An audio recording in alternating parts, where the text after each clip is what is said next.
frequent question we get on the show is, why can't I spray when the temperature's hot? And one of the main reason is that our herbicides are designed to be used at a temperature range of somewhere between 60 and 80 degrees.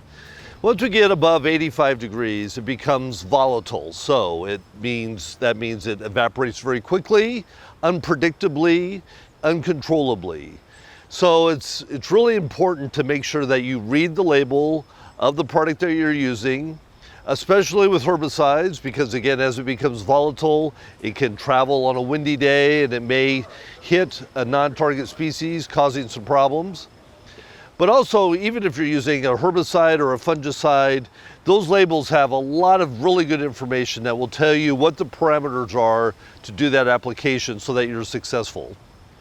So it's important to think about that. Make sure that you're looking at the label, making sure you're reading that, following those instructions very carefully, and then also looking at what the conditions will be during that day, what the ultimate high temperature will be during that day.